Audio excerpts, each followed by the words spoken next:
Yo, what's happening? It's SAL, Stretford Post. How you doing? And welcome to another episode of Devil's Digest, number three, guys, of Devil's Digest. Mark will be with us in a second. Of course, he has got his trial going on. Let me turn on some lights in this house. Absolutely, absolutely. Turn on, boom, absolutely. Let's go. Yeah, Mark's got his trial at the moment, so you know what? Just wait patiently for my boy. Absolutely. Let's go, Mark. He's going to be here soon. Guys. So, how you all feeling? How you feeling, guys? I hope everyone is doing well. I hope everyone has had a fantastic day, guys. It's brilliant to see you. Great to join me, guys. Thank you for joining us on this stream. You know what? It's been a crazy few days, of course, guys. You know what? It's been an emotional few days. It's been a bit of a, you know what? A mixed emotions, you know what I mean? The fan base, in and out, United in, Ten Hag out, people celebrating someone being sacked. I don't quite understand it, if I'm being honest with you, because I always felt that Man United were a club of class. We were a club of class. I don't quite understand, you know what, the bickering and the competitions between fan groups and stuff like that. It doesn't quite resonate with me, if I'm being totally honest with you. And you know what? I want the new manager to come in, and I want a new slate. Do you know what I mean? And I want this manager, absolutely. I want this manager to be given a chance. Do you know what I mean? I want the manager to be given a chance, and I don't want everyone to be on his back from number one. No, listen, I've seen comments that people are going to be on his back from day one, guys. People are saying, look, if he doesn't win football matches, do you know what I mean? That's it for me. If he doesn't win football matches, you know what? I'm AMORIM out. You know what I mean? Already, guys, you know what I mean? I'm looking at this and I'm like, my goodness me, what is wrong with these guys? What is wrong with these people? My goodness. You want to be the manager out already, guys. Come on, man. You can't be like that. Of course not. You can't be like that, guys. Absolutely not. It's impossible to be like that. It's madness at the end of the day, you know, and you have to support. You know what? It's going to be a rocky ride. Of course, it's going to be a rocky ride, guys. Definitely going to be a rocky ride. It's not going to be easy. Do you know what I mean? And we have to realize that. We have to understand that it's not going to be easy. There are going to be ups and downs, guys. There are going to be trials and tribulations and things like that. Do you know what I mean? And you know, we have to get through that. We have to get through that, and we have to understand that, you know, it's not always going to be easy. We do have to be patient, and we do have to support the manager, guys. Absolutely. Guys, thank you for joining. Don't forget to subscribe to the channel and smash a like on the video if you can do that. This is a new show. This is part 3, of course. MarkN will be with us in a second, guys. He'll be with us in a second. Not to worry. He'll be right with us, and we can get on with it. He's doing his trial. He's got his trial, the KG trial, of course. I mean, I never thought you would be crucified for supporting a manager. I never thought it would be like that, you know, that you're crucified to supporting your manager. Do you know what I mean? The madness at the end of the day. Madness. Good morning, Punjabi United. How you doing? I hope you're doing well. Good to see you back. You know what? I never thought that, you know what, you could be crucified or slandered for supporting your own manager. For goodness sake, supporting your football club, being loyal to your football club. I never thought that would be. Do you know what I mean? Madness at the end of the day. Crazy. But you know what? Here we are. We got a new dawn, a new day. You know, we got a new life. Man United. You know what? The great thing about football is this, right? The great thing about football is that, you know what? Things move. You know, things move forward, and you get a new manager, and you know what? You know, things are going to improve. Do you know what I mean? That's the great thing about football at the end of the day. You know what? It can change. It can always change, guys. And that's what I like, you know, about football in general. It's like you're not always out. You can always come back. It's always an opportunity to come back, guys. Absolutely. It's always an opportunity to come back at the end of the day. So you always got a chance in life. You know what I mean? In football and stuff like that, you've always got a chance, guys. Please don't forget. Hey, how you doing, Lee? How you doing? Hope you're doing well. Welcome back to the stream, Sal. Hope you're well. Good to see you, Lee. Good to see you. I hope everything is good with you. Welcome to the Devil's Digest, a new show, of course, guys. Every Wednesday afternoon, of course, guys. Me and MarkN will be with us in a jiffy, guys. So he will be with us in a jiffy to give his lowdown and everything like that, of course. So what, you know what, we're gonna see what our friend says and stuff like that. And we you know what, guys, you know what. I'm just looking forward to Sunday. I hope that the manager comes in as soon as possible. Of course, there's all these things now. These things going on already. We got people preparing. We got the media sharpening their swords at the moment in regards to AMORIM. They're already spurting out rubbish about him and stuff like that, about the West Ham connection, about the Liverpool connection, and about things like that. You know what? I'm tired of it, to be honest with you. And you know what? It's up to us as fans to stick together and not let these media outlets control us. Don't let them control your brain. Don't let them do that at the end of the day, because we're smarter than that. United are smarter than that. Big up Mark SAL. Big up Admiral Drex. How you doing, my friend? Hope you're doing well. Welcome back to the stream. Hope you're doing well, my friend. Hope everything is cool with you, my guy. Hope you're good. Look, you know what? Yeah, Mark will be with us in a second. Absolutely be with us in a second. But yeah, look, you know what? That's the life of a Man United fan right now. The life of a Man United fan is just simply like, you know what? I don't like the manager anymore. I don't like it. He didn't play my best player. He didn't play Ahmad. Do you know what I mean? He didn't play Garnacho. He played Rashford. I mean, he's not. I'm not supporting the club anymore. This is what these guys are at the end of the day. Do you know what I mean? And I mean, to be honest with you, I mean, if I'm being totally fair to you guys, like, do you know what? I just hope that this fan base unites a little bit, shows a little bit of loyalty, you know what I mean, to the new manager. We know it's going to be difficult. The first couple of weeks is going to be difficult, guys. Let's not forget, it will be hard. It will be hard. It's up to us to be patient, though. It's up to us to be patient, guys. And you know what? Support the manager. Pick the manager. Pick the manager. Of course, guys, that's what it's all about at the end of the day, is backing the manager, guys. And that is what I want to see. I want to see United fans backing the manager, of course, guys. Guys, you know what? Don't forget to subscribe to the channel, Stretford Post. And don't forget to smash a like on the video, guys. If you don't mind smashing a like on the video, they're absolutely brilliant. If you could do that for me, that would be great, guys. And thank you so much for everyone who's joined me today, of course, guys. You know, today. Yeah. So basically, the show basically will tell us about the new AMORIM era will be beginning very soon. Hopefully, he will be in charge for the Chelsea game going forward. You know, that will be exciting. It will be exciting if he's in charge for the Chelsea game. Of course, guys, you know what? It depends, doesn't it? If he signs today or if he signs tomorrow, that's when we're going to know. That's when we're going to know if he's going to take charge of the Chelsea game. One thing we do know is that, you know what, we have to negotiate the fee. Obviously, there's a number of things going on and stuff like that. Of course, what do you think about Edon Zerkova from Lille? I feel we need a player like him, direct and fast. You know what, there's a number of players, Punjabi United, that are going to be on United's transfer list, of course. Not transfer list, but, you know what, wish list, so to speak. There's going to be a number of players there, especially Ineos. It's going to be interesting to see who AMORIM will bring in. Of course, I'm a big fan of Ignacio, who plays for Sporting Lisbon, a very good young defender, 23 years old. Of course, people are talking about, of course, the goalkeeper Gutierrez as well, the striker people have been talking about. Is he going to bring Gutierrez to the club? Is he going to bring Ignacio to the club? To be honest with you, I don't know. But do we want to go down that road where, you know what, we're bringing all the Sporting Lisbon players? Last time with Ten Hag, it was bringing all the Ajax players. Do we want to go down that road again? Or you know what, do you think it's okay? I personally think it's okay if you bring one or two. But when you start getting to 6, 7, 8, you know what, it starts to get a little bit, you know what you're trying to build here. You're trying to build a new Ajax, or you're trying to build a new Sporting Lisbon. You know, we don't really want to do that, do we? We want to bring in our own players, our new players, of course. Biku talks for, how you doing, my friend? Hope you're doing well. He uses 3-4-3 formation. He can't work with the current team. He plays a 3. I think he plays a, what is it, like a 3-4-2. He plays 2 up front. I believe he plays 2 up front. So basically a 5 in defense. Then he's got a 2.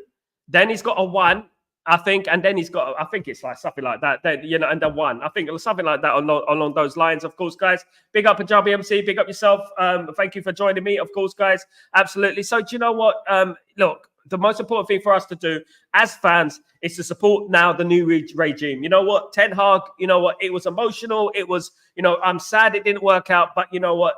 Now it's time to move on and get on with it now, guys, because at the end of the day, you know, we have to understand that, you know, football clubs move on. Their businesses at the end of the day, and they run like businesses, and this is what they do, to be honest with you. They run like businesses, and they you know, nothing is like surprising for me when managers get sacked. They're not surprising when Erik Ten Hag gets sacked.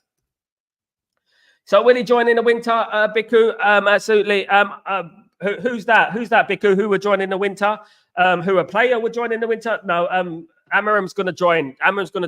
Manchester United and Sporting Lisbon have a very, very good record between each other. They, you know what, they historically have a great record between each other. Not just the Ronaldo, not just the Bruno and Nani situations. During the past, over the years, they have had a number of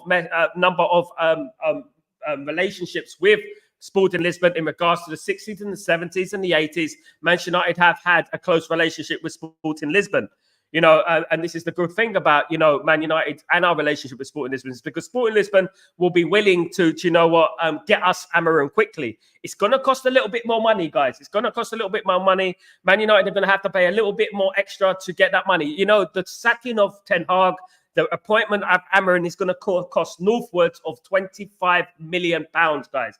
£25 million. It's cost a lot of money. And you have to give Ineos credit where credit is due, guys. Of course, guys. You have to give them credit where credit is due.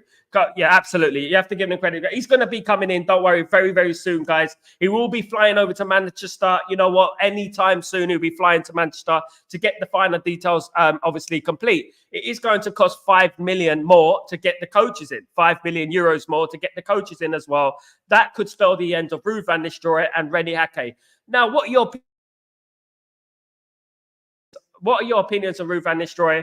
How are you feeling about Ruud van Nistelrooy, guys, in regards to him going? You know, I would like Ruud van Nistelrooy to stay. If I'm being totally fair, I would love Ruud van Nistelrooy to stay, but I don't think he's going to stay. I think that obviously AMORIM is going to want his own team in there. I think he's going to want his own squad in there. I think he's going to want to go and bring his own team. I think that's very important. I think that is very important because, you know, when Ragnick came to Man United and he came with, obviously he came there and he went there and there was Ole's backroom staff, and it doesn't work like that. Do you know what I mean? It doesn't work like that. You need your own staff. You need your own people, the people that you trust. You know what I mean? You've already formed relationships with those people. So I do believe that he does need his own backroom staff. He does need his own people in there, if I'm being totally honest with you guys. If I be fair, you know, that's how I feel about it. Brian, Man, you did a favour in Sporting Lisbon by beating Benfica in 1968 final. Absolutely. They love that, don't they? They love that. Of course they love that. Big up. Lisbon rivals, of course.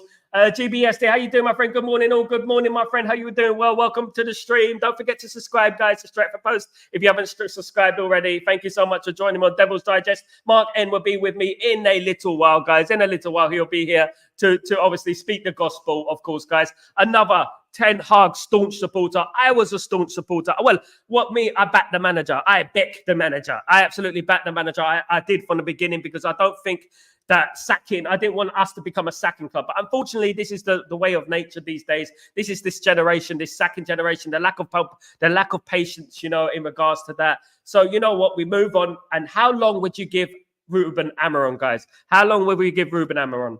It looks like Ruud and Chuck. Yeah, we have to wait and see. We'll have to wait and see. It could be Zayed. It could be. But you know what? Anything can break anytime soon. So we have to keep it going. Obviously, the extra costs are going to absolutely delay things. You know, the extra costs about the coaches, about getting them as quickly as possible. Man United going to have to pay up. You know, at the end of the day, they're paid a lot of money. And as I said many weeks ago, that Ineos do have this money. And they have it on one side. They do have the money, guys. They, you know what? They're just waiting for, obviously, the sacking of Erik Ten Hag, of course. Bilal, Biku, so what will happen to the Ten Hag players? Don't you think it's a waste of money for me after the FA Cup final? Should have got sacked. Next manager will suffer, as Man United is dealing with. I don't think so. Yeah, Man United are dealing with a financial issue, but Jim Ratcliffe have openly said that we'll deal with that when it comes to it. Listen, you know what I feel about that. Manchester City have broken 115 charges. Do you think we really care now? I mean, Jim Ratcliffe just said that, you know what, he doesn't really, you know, he'll deal with that when it happens. You know what I mean? And he will deal with that when it happens at the end of the day. Do you know what? Because Man City have got 115 charges. So, you know what? They're no one to talk at the end of the day. You know, they're no one to talk. And Man City, you know, in regards to the FA, we don't really care what they think, you know, at the end of the day. So we're gonna get this done, and it will be done quickly. And I'm sure Jim Ratcliffe will find a way around it.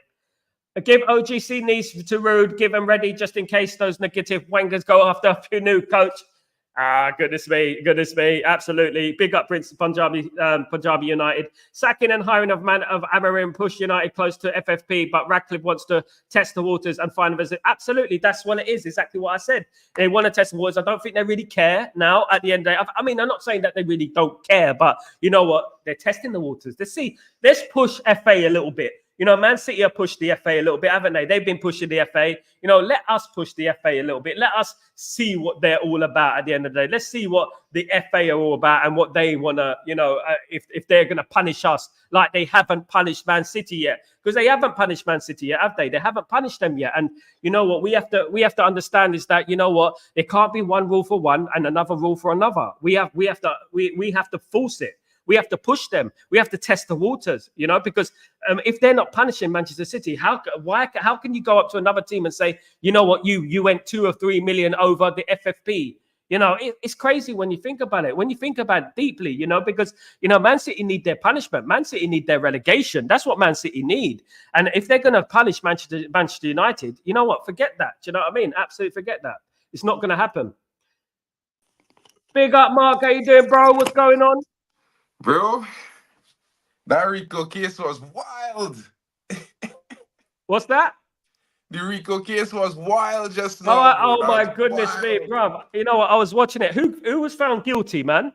Bro, I think I was found guilty, bro, when they cleared me on the trial, bro. I was like, these man them was moving mad, KG, and them sink the trial, bro. And there's a conflict of interest, bro. I need to be your lawyer. There was a conflict of interest, bro. 100, bro. I am standing on business for a retrial because I did not commit some of the acts that make the case worse during the trial, and the guys, I am getting the blame. So this is going to have to go to a retrial, 100%. Bro, I saw a lot of bias in that trial, man. I saw a lot of people going after you, man, just attacking you like that, man. It was funny, to be honest with you.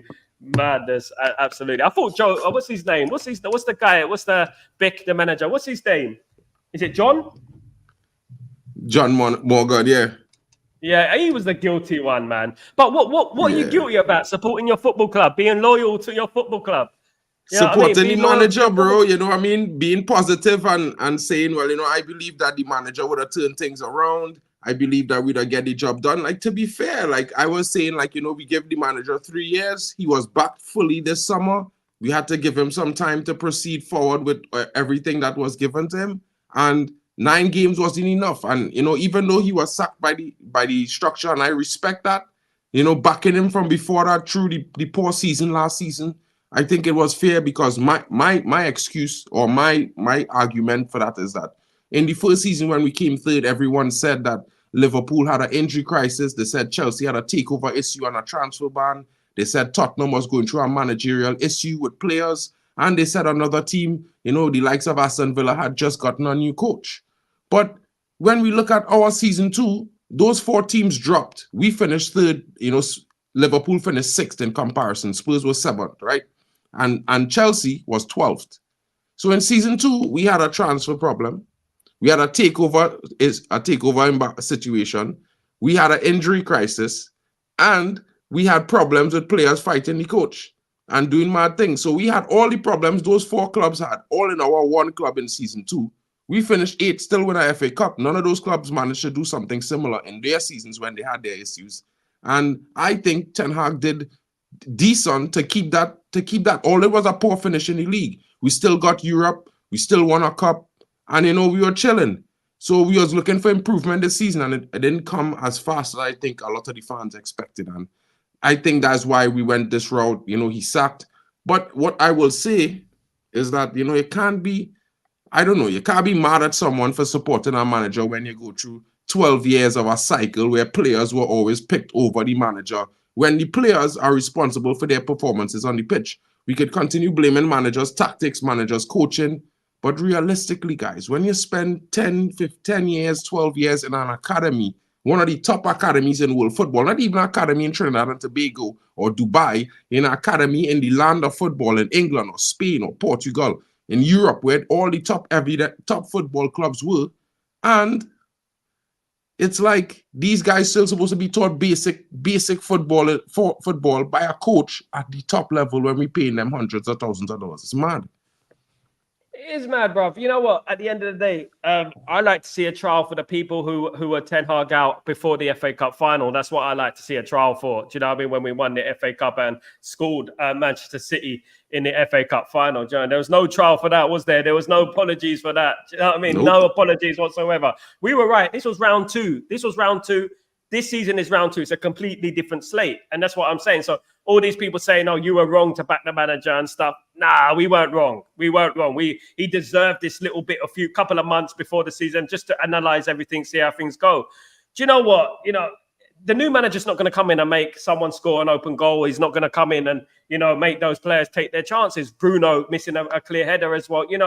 It's not going to happen at the end of the day, and it's only going to be a matter of time before they turn against AMORIM. And this is what I'm frightened about. I've already said this morning, there was a guy this morning saying he has to win the first 10 games, bruv. The first 10 games, otherwise I'm AMORIM out. I'm like, what? This, and this is the problem, SAL. And okay, yeah. This is the argument I had with these guys. I'll be real honest, right? I had an argument with the guys over the fact that we keep saying we are Manchester United. We have done this. We are great that. We have won this. We have this storied history. Of course we do. Have we been performing at those levels for the last decade? No, we have not. Does this team look like they can do those things that the team of 99 did, or the 2013 Manchester United team? No, they don't, bro. And this is why I'm saying to fans, like, bro, like, I understand the stress, I understand the frustration, I understand the fact that it hurts when we lose games week in, week out, and we're not playing well. But at some point, in the part of getting to greatness, is have to go through the mud. He's have to crawl before he could walk, he could creep, and before he could walk, before he could talk. He's had to, he's be saying letters, sounds, consonants, these things. You don't say words. Sometimes you just have to go back to basics, and you just had to hit a reset button. And we just plug our reset button again. I hope guys know this. Half of this team that's here, probably players we bought last summer, will be gone next summer. And then it's going to be a restart again. It's a restart again, guys. It's a backlog, isn't it? It's like all those players that are going to be there. We still got players from the Louis van Gaal day, bro. Louis van Gaal was 10 years ago, 11 years ago, and we still got players from then. It's not like these players were serial winners. Do you know what I mean? And AMORIM's not going to come in and he's not going to magically make Luke Shaw start playing football. Though I wouldn't be surprised if he starts playing from next week. Do you know what I mean? Or something like that. It's madness, to be honest, bro. It's madness. I was upset that the manager got sacked. Honestly, I was, man. I'll be honest. I was emotional because you know what? Because I'm fed up with this club making the same mistake again and again. But the thing is, it is what it is. A football is a football, and it's business at the end of the day. And what about AMORIM, man? He's going to come into that job. He's going to get a shock of his life. He thinks this is Manchester United. He's looking at Man United and thinking, Man United, I'm going to be the Man United manager. I can't wait. When he walks into there, guys, you know what? AMORIM and Ten Hag were literally identical before he came at Man United. Literally identical. Their results, and the potential and stuff. Ten Hag was wanted by big teams as well. You know what I mean? And then he came to Man United. And I really hope that we get it right this time. I'm going to always back the manager, regardless who it is. I'm going to back the manager. I really hope we get it right this time. But you know what? This might not be his team. He might not want these players. There's many players there. He might not want Onana in goal. He might not want that. He might want a different goalkeeper. Do you know what I mean? This is what's going to happen. He probably brings some players in from Sporting Lisbon. Do you think he should go down that route? A bit like Ten Hag did, isn't it? But signing 6 or 7 players. Well, I mean, in my honest opinion, that's just how all managers do. I feel like a lot of fans, when it comes to Manchester United, is one of those things where we look at it from a perspective of, we want to win. We have players that we like. And of course, if our coach is picking players from his old team, some fans are going to be upset by that because they're going to think that means that he can't coach other players. He wants his players because he already know them. He already coached them. To fast track the thing. But I think it's perfectly normal. Pep has brought players that he coached when he just came to Man City. It's happened to all coaches. Now, what I would like for AMORIM to do, though, is first try to get rid of some of the players that upset the fans, whether or not he liked them or not. Some of them, maybe if he liked them or not. You know what I mean? But realistically, yeah. That's it, man. You know what? I'm looking forward to this next few months, though. It's going to be very interesting to see where Man United go. You know what? I'm a bit conflicted because, if Marcus Rashford goes and scores a hat-trick, on Sunday and things like that, and players start performing again, it's going to leave a bitter taste in my mouth if I'm being honest with you, because you know it's not going to be a tactical thing. You know, it just proves to you that those players are kind of down tooled, isn't it? You know, and you know what? There was this story coming out today, right? That some of the players said that when they would lose a game, Erik ten Hag would give them extra training the next day. Yeah. And they kept losing, so they kept getting extra training. They said it's counterproductive. You know, some of the players, not naming any players, this is what they're saying online at the moment. And come on, if you think that, you know what, extra training, you know, is a bad thing, especially when you're losing games. You think AMORIM's going to go easy on you? He's got one of the hardest training regimes in Europe, as well as Nagelsmann. You know, those two managers there. Mate, come on, what is with this laziness? If we want our teams to run a lot more, you know, we're the lowest runners in the league. We don't run at all in football matches, you know, and that is what Erik ten Hag was trying to change, the mentality, you know, of these players, you know. God, what do you make of that, though? Like, you know, these leaks coming out as soon as the manager gets sacked. You know, it is a little bit classless, isn't it, bro? It's a madness. Classless, bro.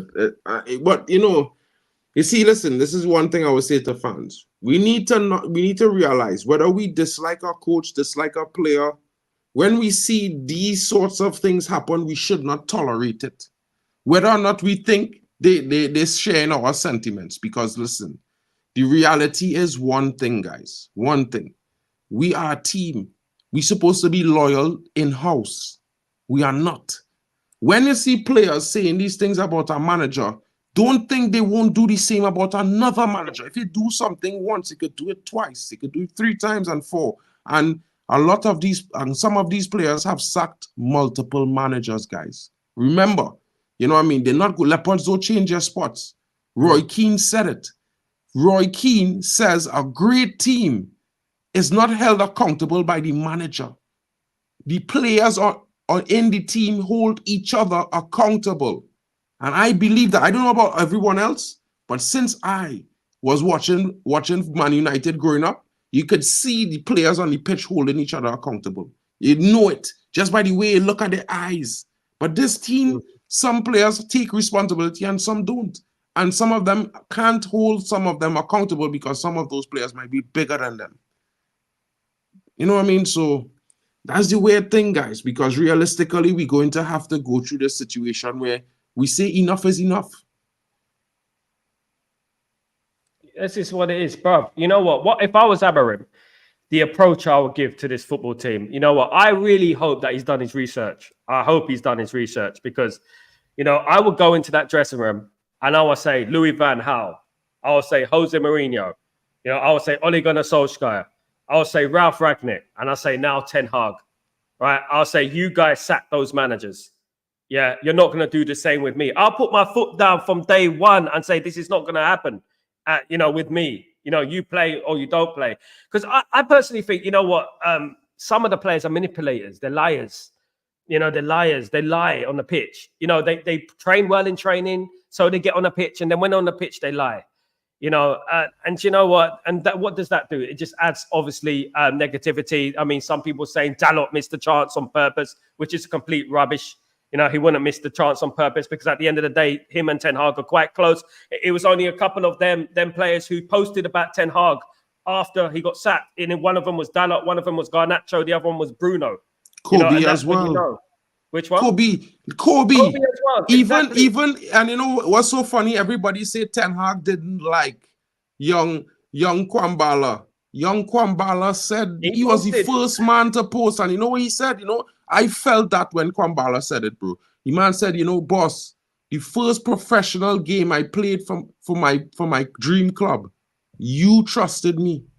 Kobe said the same thing. Garnacho said the same thing. Ethan Wheatley.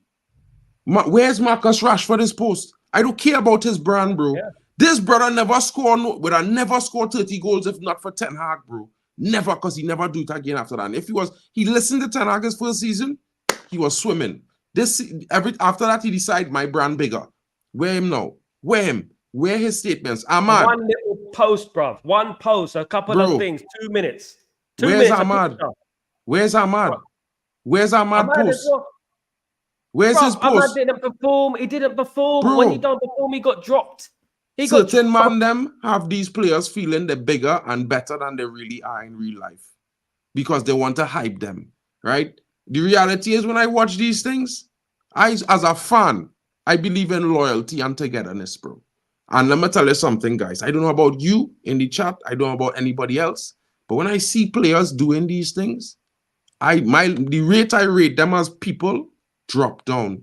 That make me don't even want to rate them as a footballer because I already know they're backstabber coach, bro.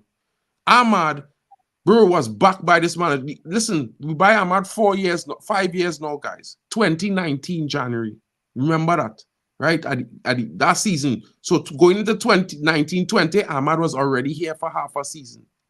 No manager gave him chances but Ten Hag. No manager.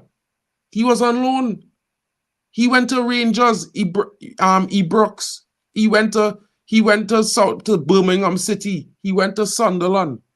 Ten Hag bring him in the squad. And he didn't set the world alight at Rangers either. They didn't really play him. You know, that's the thing. You know, if you're not cutting it in Scotland, you know what I mean? And you want to come into the Premier League, you got to set the house on fire. Look, at the end of the day, look, we have standards at Man United. We know what a right midfielder should be. You know, we know what it should be. We've got David Beckham, you know, those type of players. We know what a right midfielder should be. You know, and for me, I've always said that I felt Ahmad was a little bit lightweight. I think he's too small. I don't think he's got strength. You know, he's you know, he does this little thing with his legs and then he runs a little bit. I don't think he's quite ready for the Premier League. And you have to be realistic with that. You know what? People get this sentimental thing with these players, which is, you know what, there's nothing to do with football. Do you know what I mean? It has nothing to do with football. At the end of the day, I want Ahmed to succeed. You know, we knew Mainu was ready from day one. Mainu's ready. There you go. That guy can run midfield on his own. Do you know what I mean? But with Ahmed, just sort of like, yeah. Bro, like, I'll say it like this, right? And this, I don't want anybody to get me wrong, because I actually want to see Ahmad develop, right? But my biggest thing is is after playing 6-7 good games, and after that you get four starts at the beginning of this season, which is already more than Garnacho last season when he get his first year, right? You're playing complacent. You are not performing at the level you were performing the 6 games before. Nowhere near it. The first 2 games, look at his energetic levels, his performance, and look at the last 4 games he played for United. Nowhere near it. But hear this, right? And I will say this. I'm not a guy that, you know, I think that some of the people Amara hanging around with are derailing him. They are telling him that he's amazing, and this manager probably don't like you, and you are better than he's treating you, and these things. This is what people are telling Ahmad. I know people who line with Ahmad. One of them is also a content creator. I won't mention his name because I don't want to slag him off. The realistic thing is that we cannot do this. This player will be derailed. He will become another Marcus Rashford. He will have all this promise, but no output, no delivery, right? We are always going to hope for him to land, and he's not landing. And the reason why I'm saying this is because people forget when we bought Ahmad for 40 million euros, right? 40 million. He was benched by a free youth player that came through the academy that is 8 months younger than him. And up to this day, and I want to say this clear, this brother had 2 years where he didn't kick up professional football. And the very next season, he was nominated for Team of the Season in La Liga. Right? Where is Ahmad in terms of those levels? And this is the guy we want Ahmad to replace. Understand what I'm saying? At 21, he was nominated for Team of the Season in La Liga after not playing football for 2 years, not professional ball. Right? Is that Kobe Mainu? Oh. No, I'm talking about Mason Greenwood. Mason Greenwood was nominated for Team of the Season in La Liga after his season with Getafe. And that is after not playing football for 2 years. Mason Greenwood and Ahmad is, at the end of the day, you know, it's like comparing like a Ford Escort with a, you know what I mean, a Mustang. You know what I mean? It's completely different. Mason Greenwood is a generational. You know, that Mason Greenwood, he had compliments from the likes of Robin Van Persie. People like that were saying that he's the new Robin Van Persie. Do you know what I mean? That guy can play at any football club. He can create, he can score, you know, and we haven't replaced him, you know, in my opinion. We haven't replaced him properly. I don't think personally, if I was going to criticize Erik ten Hag, I don't think personally he's rotated that position enough. I'm including Anthony, I'm including players like that. maybe they should have got a little bit more game time if we're being honest with ourselves. You know what? Maybe he should have tried something different in regards to that. But if we bring it into AMORIM, yeah, AMORIM is playing a completely different formation. He's going to play 5 at the back, most likely. That means one of those players have to be sacrificed. A Garnacho, a Rashford, you know, a Bruno, which he isn't going to be sacrificed under AMORIM. Absolutely not. But so it'd probably be Garnacho and it'll be Rashford. Which one of those players would you sacrifice? You might even be I don't know. I wouldn't want to sacrifice any, but if you know AMORIM style of football, you know that Anthony is going to be a starter in his team. If not a starter, a regular, because he fits that wing back profile perfect. Whether it's left or right, he could do it. He has the attacking ability and he has the ball ability, and he could play defensively good enough. He is like a version of, I would dare I say it, he's like a version of this guy that we wanted to get, Frimpong, right? Now, when you look at Ahmad, he can play on the wing. He can play in the 10. He's done it in Sunderland, but he has not done it in the Premier League. So he's the one that has more to prove than anyone else in the squad. You know, Garnacho will get into the team. They might convert Garnacho into a right-sided striker, a left-sided striker, or he might play left wing back, because Garnacho can defend. He has the engine. He can defend. He can get up and down the pitch. You never know. So you have to look at it from a perspective where a lot of the players, even some of the players we might not be fans of right now in this moment, or fan favorites of, they might be the starters based on profile, based on the players that this guy likes to use in his squad. He plays 2 8s, no 10. So there's no 10. So unless Ahmad is going to play as an 8, you know what I mean, he's not really going to get much game time. And this is weird. Joshua Zirkzee might get more game time than Ahmad, because he might be able to play that 8 role as a support player. You know what I mean? He might. You know, you have to look at it like Bruno is going to be a key player for this coach. 2 reasons. Portuguese, and the coach wants him. The coach likes him. Same thing with Dalot. Dalot might be starting right wing back. Mazarawi might be left wing back. Or it might be Amas. He likes young players. I can tell you for free, Luke Shaw might not be here. Eriksson will be gone in January. He will not play Eriksson in his team, which will be weird for some people. You know what I mean? Like, this is what I would say is, like, you know, I want to go back, like, in regards to Sir Alex Ferguson, when we lost the league in 1995 to Blackburn Rovers. You know what? We let go a lot of players. We let go, obviously, Mark Hughes, Andre Kanchelskis, Paul Ince, those type of players, experienced players and winners. You know, what I would do if I was AMORIM, I would say, look, we got a conveyor belt of young players coming through right now, right? And they're winning week in, week out. They're winning, right? If you do not perform for this football club, yeah, those players are coming. Those players are coming in to replace you, and they're going to be here for years. Yeah, and that's what I would do. That's what, if I was AMORIM, I would do that. And you know what? Because one thing I'm worried about, Mark, is that AMORIM's going to come in and he's going to be in awe. You know, he's going, oh my goodness, it's Marcus Rashford. You know, oh my goodness, look, it's Casemiro.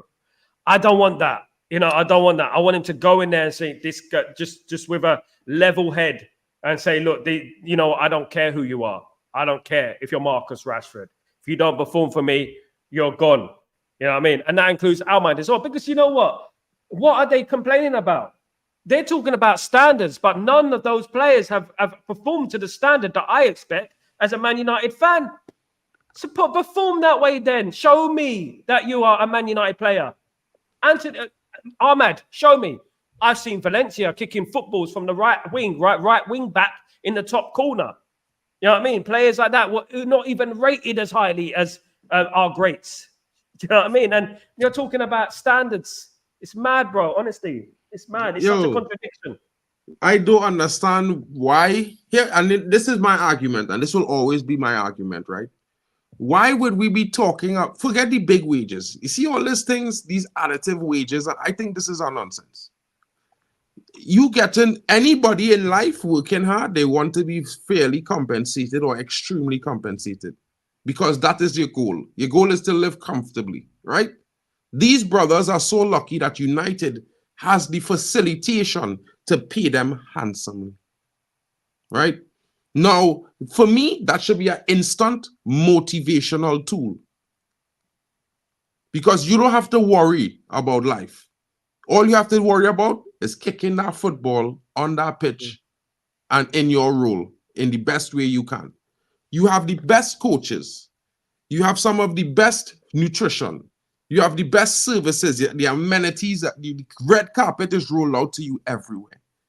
I don't understand why fans call themselves football fans but blame a manager when these players are not performing consistently week in, week out. The weirdest thing is blaming a manager when you know what's funny? Back then, when we sack managers, and I want to be so real, when clubs sack managers, because the team was performing so well, but it was just not getting over the line. So the manager, right, his tactics was the problem because the team performance week in, week out was on one level, constantly high level. But this manager wasn't getting them to win games, and that's why managers were sacked. Now, managers are sacked when players who don't perform well consistently, but the club don't want to get rid of them.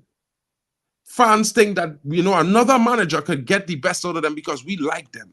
Marcus Rashford has been here for 9 years. Name one Manchester United player in the last 20 years, besides Marcus Rashford and Luke Shaw, that spent 9 years at United and has not won a Premier League title. And fans want them to stay. Name them. They can't. And that is what standards is. That's standards. These players, some people are going to blame Ten Hag, before giving, obviously, contracts out and stuff. But Ten Hag, I don't think he gave Rashford a contract. I'm not too sure if he gave Rashford a contract. He might have done, but after that season, he scored 30 goals. And that's when I was talking about manipulation. They manipulate. They've got the talent. We know they've got the talent, but they turn it on when they want to turn it on. That's the thing. And that is the poison within the football club.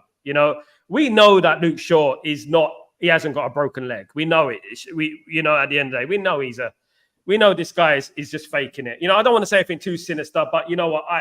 You can tell he's faking it. I mean, if it comes to the World Cup, that guy will be fit every single game next year for the World Cup. He will be playing for England. Don't worry about that. This is the type of thing. I mean, Malacia as well, the rehabilitation. I see that guy running on treadmills, but I don't know when he's going to play on a football pitch. It's a cultural problem at Man United that's going on that, as you said, 10 years. How can a player be at the club 10 years? Would Real Madrid keep a player for 10 years if they've not won the title for 10 years? They wouldn't keep him. Even if it's Raul or Morientes or Redondo or whoever it was, they wouldn't do it. They'll say, look, you know what? At the end of the day, it's getting stale. You got to go. Man, them mixing up, they're conflating the standards with their preferences. And that is the problem. And the reality is, fans, unless fans wake up to this, we go and stay in the mud, guys, because trust me, like I've been so real. It had moments I might have want to say, Ten Hag, bro, what are you doing? You'll get yourself sacked. But then when I remember the base argument, the common denominator is the brothers on the pitch not performing at a standard that I could say, well, bro, this manager not taking them to the next level. As long as I cannot say the manager, based on their performances, are not taking them to the next level because they're giving their very best, then something is wrong.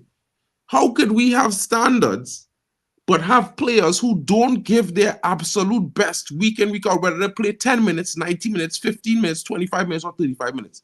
This argument about players like Ahmad deserve to start and, his performance. Bro, if you can't come off the bench and give a performance like if you was starting, at some point, bro, as a young player, you're not good enough. And that is the reality because remember, the argument was Garnacho is better as a sub. But when Garnacho start games, he impact them just as much. What about Ahmad? Unless he start and he can't impact the game, bro, he's not good enough. I don't care. Because you know what? I've seen better at the same age or even younger perform way better, more consistently. I don't want to hear this shit, bro. Man, them be talking too many things. What impact has Ahmad done when he's been brought onto the pitch to help the team? What impact has he done? Has he scored a goal? Has he assisted? What has he done, to be honest with you? I mean, I look at Anthony. He's had more impact coming off the bench than Ahmad. When he came off the bench against Man City and bent one into the top corner and things like that. These are the things. I mean, look, we're not saying we want them to succeed. Obviously, we're not saying that, you know what, they're rubbish and blah, blah, blah. But you know what, we're talking about make an impact. And as you said, we've seen better at that age. We've seen better. Greenwood is better at that age. Much better, to be honest with you. That guy was killing it in the reserves. Do you know what I mean? For me, you know, I'm very tempted to just bring in some more youth players, man. I just had enough, you know, with some of these players. I mean, Rashford. I mean, I would like to bring in Obi Martin. I think if he's got it, he's got it. Bring him in, play the double ups, play Højlund and him up front, you know, and see how it goes. I don't think it's going to happen, to be honest with you. But just because people are affiliated with someone, this is the problem. I'm affiliated to Bruno. I worked with his brother for 2.5 years, bruv. 2.5 years. I met his wife. I met his brother. I met the brother's wife, right? And actually, he was telling me before I left that place, he told me like, oh, his brother's a footballer for Sporting Lisbon. And he didn't even tell me that. I didn't even know. He goes, yeah. And he goes, well, I want your advice. And I said, what is it? He goes, what do you make of Manchester United? I said, why? Bear me a second, Mark. Guys, don't forget to smash the likes and subscribe if you're watching on. He goes, what do you make of Manchester United? Yeah. And he said, I said, why? And he goes, oh, my brother, he's going to sign for Man United. I said, I laughed at him. I said, you're talking rubbish. Stop laughing. Stop talking. He goes, yeah, my brother. And I, who's your brother? He said, Bruno Fernandes. His name's Ricardo. Right. And I said, oh, my God. I said, yeah, let him go to Man United. I was talking about Bruno Fernandes for a long time. Then I was saying he's scoring goals, etc. And we didn't sign him the first time. We signed him the second time. I have affiliation. But do you know what? When it comes to criticism, I criticize. But Bruno, we have to say, he's been our most hard-working player. You cannot doubt he's running. You cannot doubt that he loves the club. You know, his petulance is because he cares. You know, it's because he cares. He throws his hands up in the air because he cares. I'm looking forward to seeing him with AMORIM, though. I really am. I'm looking forward to seeing him with AMORIM. I think AMORIM will get him playing, to be honest. You know, being honest. You know, I think, I want to be honest here, I think we're on the verge of turning all those missed chances into bags of goals. Just Brendan and I had a conversation about that as well. You know, we both agreed there. And one of the things I will say is if we look at the way Bruno has been performing in the last 4 or 5 games, he's been more tidy, less wild, less, you know, missed passes, less misplaced passes, less hero ball type situations. And for me, while it's not perfect, you're seeing some growth, you're seeing some change. It might not be a whole lot of change, but you can't quantify change, at least when you're seeing it. You have to wait for, you have to give it a full sample size. You know what I mean?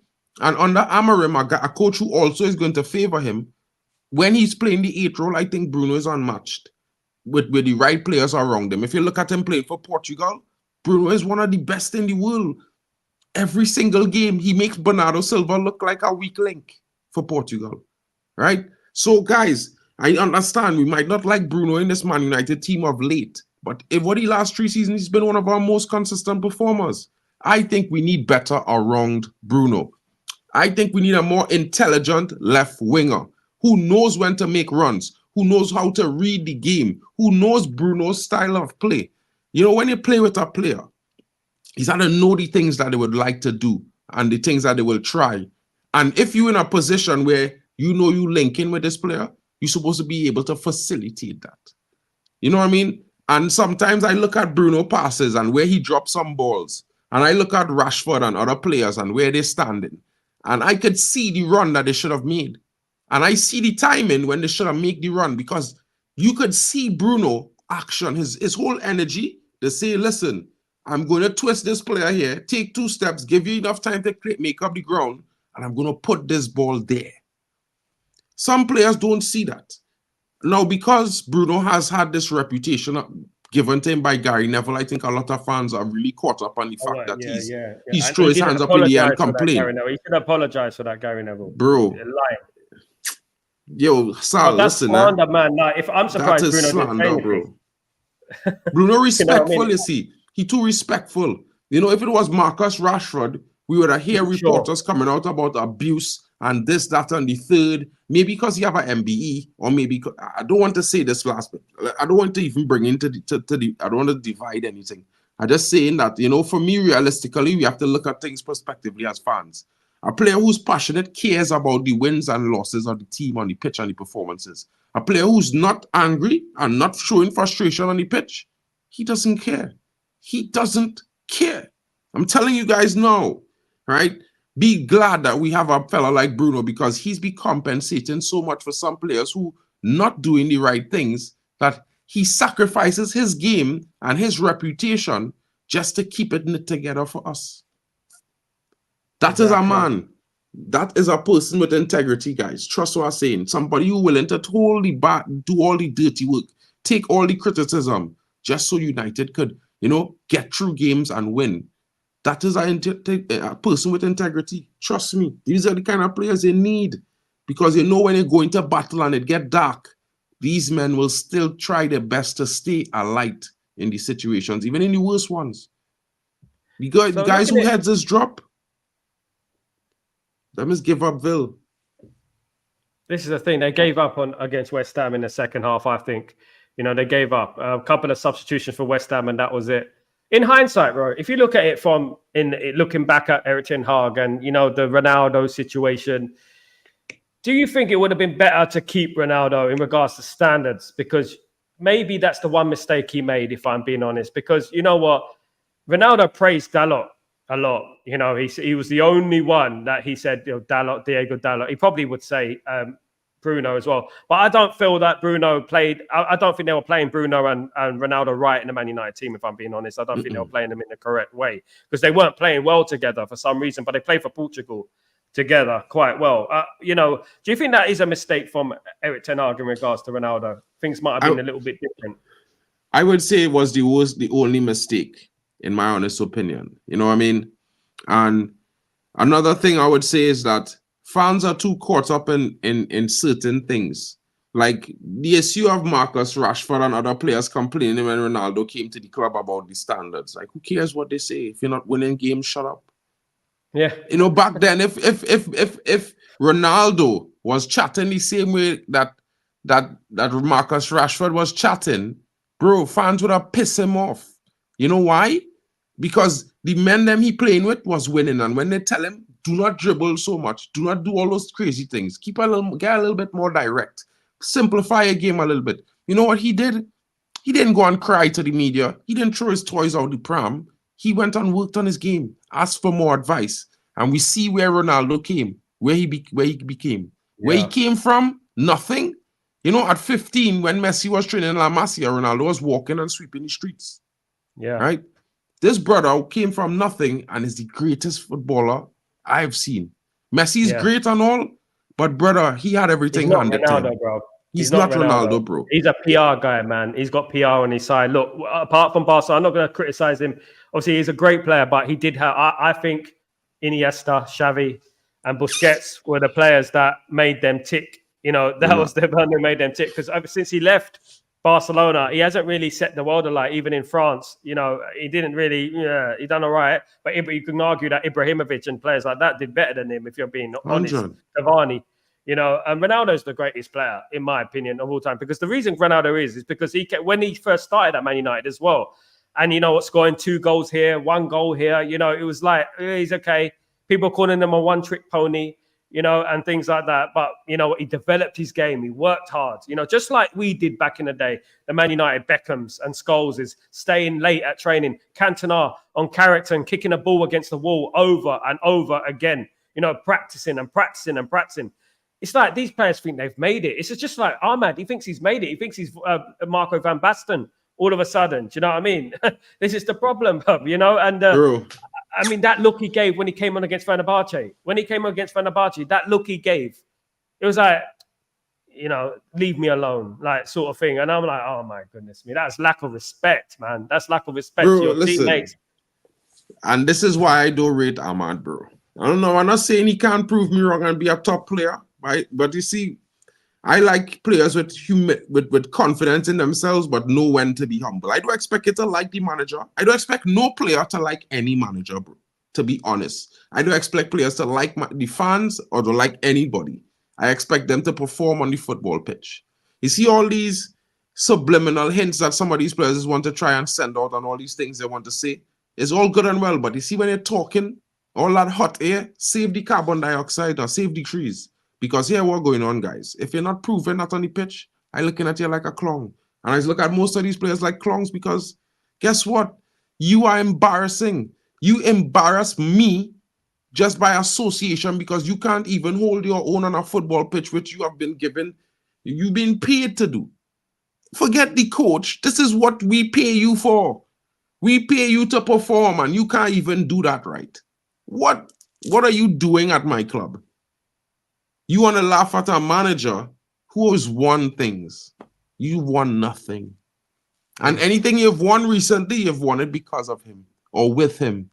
And you want to laugh at this guy.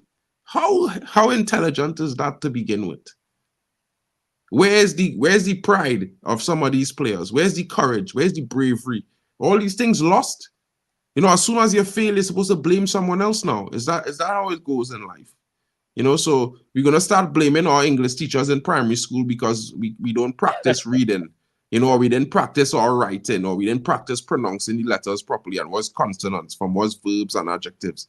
No, we can't do that, guys. You know what I mean? Reality is this. These players, they are no different from regular human beings in the sense that they have to have a certain sense of pride, ethics, you know, self-motivation and drive.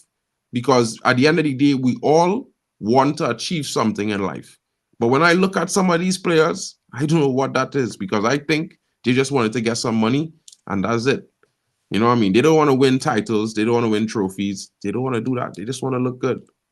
I personally think they're too pampered too soon. They're too rich too soon. Even when before they've, you know, become an adult, 18 years old, they're on thousands a week. You know, they don't need to. I mean, I've been talking a lot about the street footballer. You know, the grassroots footballer. You know, it's starting to be extinct. You know, and people are talking about. I know that Wayne Rooney's son and Fletcher's sons are becoming great footballers, but they've had every single opportunity to become a great footballer because you know what, as soon as they get to a certain age, they're put into the best academies. Man United are going to snap them up straight away.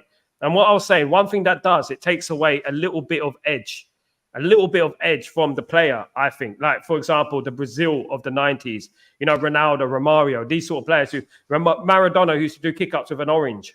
You know what I mean? Those sort of things. It takes away. There's something missing there. And money is one of the things. These players are like, why should I go in for that tackle? I might break my leg. You know what? I'm a millionaire. I don't need to do that. You know what? I'll get half-hearted. When have you ever seen a thumping challenge for Man United recently? Like, bang, straight away in there. I've only seen maybe Ugarte probably has done that. You know, you don't see it anymore. There's too much money in the game. And that's the problem, you know, in my opinion. Do you know what I mean? But, guy, you know what? AMORIM is now. AMORIM, new dawn, new day, new light. Man United, you know what? We carry on. We move on. The club moves on. You know what? I'm interested to see if he doesn't win 2 trophies in 2 years, what the reaction is going to be. You know what I mean? But I'm going to still support the manager, and I'm going to see how it goes, you know, and that. But I'll see the hypocrisy very quickly. And you know, it's not just about sacking managers, because people are saying we might, if AMORIM doesn't win, we'll sack him as well. This guy's the best young manager in Europe, you know, in the world. What are you going to get now? Who are you going to get? Pep? He's not coming. Pep won't win in his team. Are you joking? He won't win with his team. Even if Pep came in. Listen, there's not the difference between a Mac and an IBM, you know, fellas. I just want man to understand. This is not a video game. This is not a computer program. This is not a brand new app that you can update and reset and immediately start running like it's working a machine. Bro, some of these players are human beings. Some of them are going to wake up with a bad day, wake up without the drive, wake up feeling weak. Some of them are going to wake up and have an unknown injury waiting to happen to them. This is life. Now, not saying this here, I'm not criticizing AMORIM right now. AMORIM is coming into a difficult situation, a situation where the fans, is almost like when Ten Hag came into the club. The only difference is Ten Hag had a summer, right? This is where we at.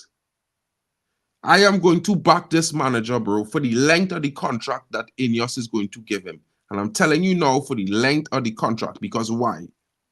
The new manager, the only thing it changes is the personality of our manager. Let's be real, because he's very similar in stylistically to Ten Hag. Very similar. Just got hair. That's it. He just got here.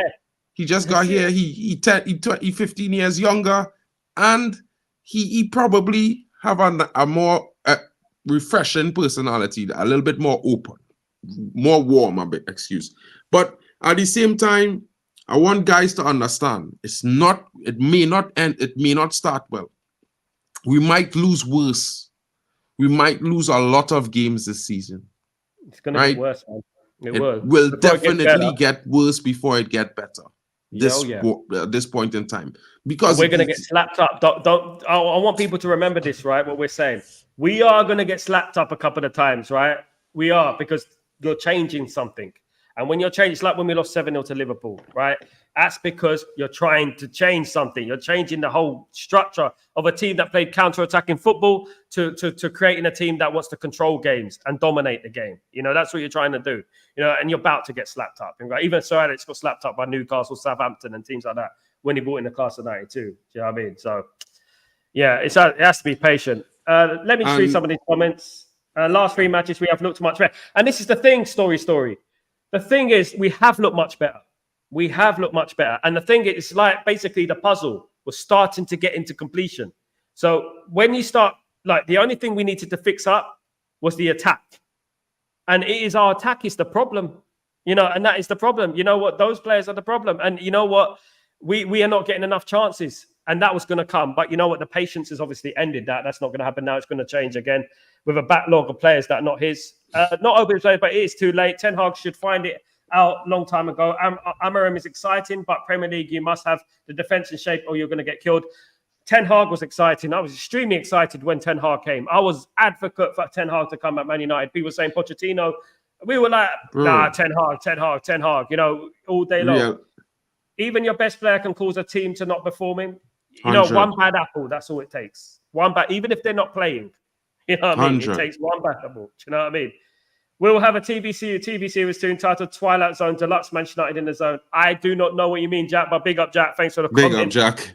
I ain't got a clue. No, because, if Ahmad's coached correctly like Kobe, he will be a world beater. I hope no one is suggested we would have kept Greenwood. Those who do should know nothing about our club for those who are 60-year fan.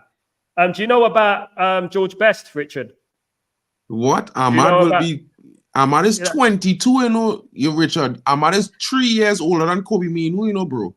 Ahmad is not going to get much better. You can't coach speed. That's one, right? You can't coach Ahmad to be a different style of player unless and that's going to take time. Bro, Ahmad has been at this club for 5 years. He didn't come from the academy. We paid 40 million euros for this brother from Atalanta. You still think, bro, I know you might be a fan for 60 years, but we had the likes of Roy Keane, we had Ryan Giggs, Eric Cantona, we had Rio Ferdinand at the club, we had Robin van Persie at the club, brother. And I literally will say this to you now. There is no difference between what Mason did and what Robin van Persie done. Nothing different. Same sort of situation and same type of level quality player. The only difference is a lot of fans wanted this coach going for a player who has half the ability, half the potential, half the quality, and half the ceiling. What is this? Are we looking just for any excuse now? Because, like, I don't dislike Ahmad as a player, but let's not call Ahmad a world beater. If he was going to be a world beater, look at Lamine Yamal, my bro. Lamine Yamal is 17 years old. His gameplay is like 10 years more mature than Ahmad. And he's 17. He just turned 17. Come on, bro. Let's not do this, bro. Yeah. And this Greenwood thing, in regards to Greenwood, look, you know what? He's expecting his second child, Richard, you know, with the same girl, right? And basically, I just want to say, look, you know what? He's a young lad. Whatever happened. You know what I mean? It was, you know, the charges were dropped. You know what I mean? And that's where we keep it at that. At the end of the day, what we're gonna crucify him. You know what I mean? We're gonna continue crucifying him till the end of time. That, you know what? I heard the recording. I heard it. You know what I mean? I heard it too, bro. I heard it too, bro. But I didn't hear it all. And what I can tell you is that the people who heard it all, their decision was to bring the guy back. And I would, and as much as we might hate certain things and dislike things and want to, and you know, we have our own beliefs on moral compass and moral grounds. Let's be real and honest. We run by a law of land, laws of the land. And as long as the law of the land says not guilty or there's no definitive answer, let's not carry on. Because I mean, realistically, bro, I will not condone what I heard in the audio. But a 19-year-old dude that, you know, spent his entire life playing football, trying to be a footballer, he's not a gangbanger, he's not a career criminal, he's not a repeat offender. And he spent 2 years being abused online in every way, shape, or form, and every single fan that had something negative to say, they attached it to Greenwood. Come on, guys. I mean, at some point in time, we have to also be human beings. You know what I mean? And that's all I would say about that. Yeah, that's it. And look, I understand the sentiments. I don't understand the people who have heard all the recording. The one thing I would say, right, the only reason I wouldn't bring Mason Greenwood back is precisely this. It's because of this. If he came back, the abuse he would get, right, from sections of the fan base, the rival fans as well, added on top to the social media. I wish him all the best, and I hope, you know what? So, you know, I hope he does end up playing for England again. Why is he going to be banned from England when Kyle Walker has done what he's done and teams and players have done from what he's done? He deserves to get back, and he deserves Phil Foden did the same thing Kyle Walker done. At the same... It's double standard, bro. It's double. Let's go. They explain Robin Van Persie, Richard Hawkins. Absolutely, he said it. Chapel, I don't understand, Brennan. Richard, yeah, well, you have to, mate. I would urge you as well, right? I would urge you as well. I know things about Lee Sharp, right? Lee Sharp, bruv. I know things about Lee Sharp, who used to date a promoter, right, in the music industry. I know things about him, but I'm not going to come in there and say it. But anyway, you know what? And at the end of the day, none of these footballers are innocent. It's just that was recorded. That was what it is. Listen, if you put a camera on them, every single one of those players, 24/7, you know what? You'll pick the bones out of every single one of those players. You know what I mean? And I'm talking about every player. Money. You said that fans that felt we have kept Greenwood don't get the cubby fuss. You do know about LVP, but there's not this many. Do you know what I mean? There's many. There's not just him. Not just him. I mean, when things weren't documented in the 80s and the 70s and the 60s, people don't quite understand what was documented and what wasn't documented. Lots were not documented, what they did, what they got up to. Do you know what I mean? In these certain countries, what certain man got up to in Thailand and stuff like that in 98, in the 90s and stuff like that. Let's still go. I know a lot about it, man. You know what I mean? And LT, how you doing, my friend? Hope you're doing well. Hey, guys, I understand your thoughts on Ahmed, and I hope we give AMORIM time to see who he thinks is good enough and not start the negative toxicity when loss comes along. Bro, this is exactly what we're advocating against right now. Because realistically, I believe some fans feel that immediately we are going to play better football. Everything is going to be, you know, champagne raining from the heavens and fireworks and flowers and blossoms. Because I feel like they suddenly think that everything is going to go up now.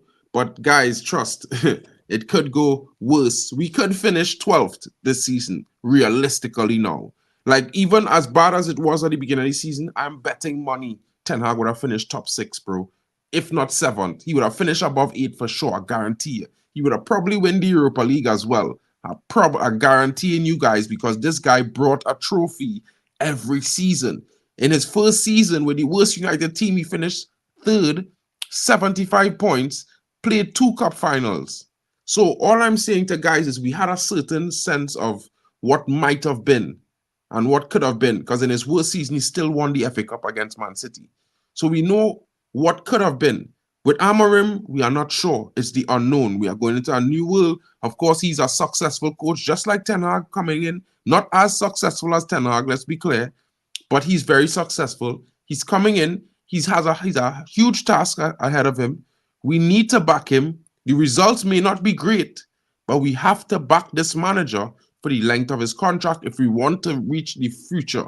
If we want to reach the end goal and see the promised land, we had to back this manager. And whichever player decides to sell, whether it be Ahmad, Bruno, Rashford, Mason Mount, it could be Xerxes, it could be Højlund, it could be Dalot, it could be Onana, it could be Luke Shaw, it could be Lenny Yoro, whoever it be, whoever this manager want to get rid of, guys, let's just give him the chance.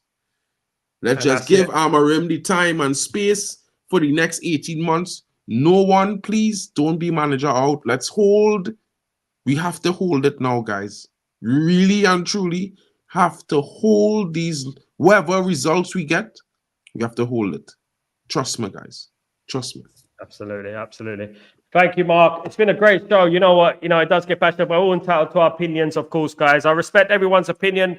By the end of the day, we're all in the same boat, isn't it? You know what? It's been a crazy couple of months, but you know what? I trust the positivity will rise. You know what? When we start playing again, we start winning games again. New manager comes in. But one thing I would urge you to do, I don't want none of this, he has to win 10 games in a row business. Do you know what I mean? Otherwise, I'm Ten Hag out. You know, AMORIM out. Sorry.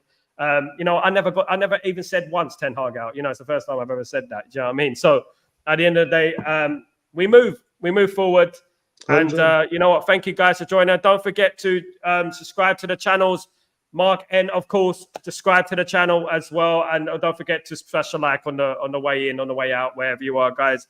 Bruno Fernandes, Lindelof, Anthony Santos, Luke Shaw, your contract up and leave in January summer windows. Lucky, I'm not sure what you mean. I don't think Anthony Santos's contract is up yet. A lot of people, I mean, like Alice talks on them saying that Anthony leaving this January. Some reporters come out and saying Anthony's been told he could leave. But you see, there again, you know, like as much as I might say if he leaving is cool because he has, you know, everybody don't want him and he has not been really performing well in the last year and last year at the beginning of the season. The manager that coming in, if you don't know the profile of players that he like, you're going to get yourself caught up because you're going to think players like Anthony and Bruno are at risk when they are going to be key players for this manager. You have to know the manager's style. Don't just assume that because this player hasn't performed or you dislike him, he's not going to work under another manager. We've seen, you know, at different clubs what certain managers did to other players. Look at some of the players who start for Tottenham this season and last season, and look where they were when they were playing under Antonio Conte. They were on the bench. They were not getting game time.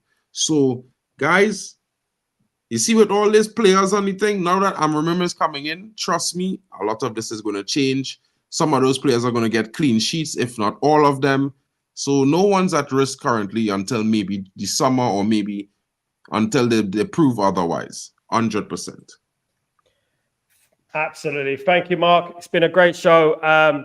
We'll be back next week, same time, same place, of course, guys, for Devil's Digest with MarkN, yours truly, of course. Thank you guys for joining me. And don't forget to subscribe, etc. And guys, listen, match day tonight. You know what I mean? Support the football club. Support the fan channel. Support the real ones here, guys. Support the real ones. Support MarkN. Support myself. Support all the real ones, guys. You know what? The proper United fans right here, man. The proper United fans. Take it easy, guys. And we'll see you when we see you, man. Peace. Big up, everyone. Have a great day. You big up, big up.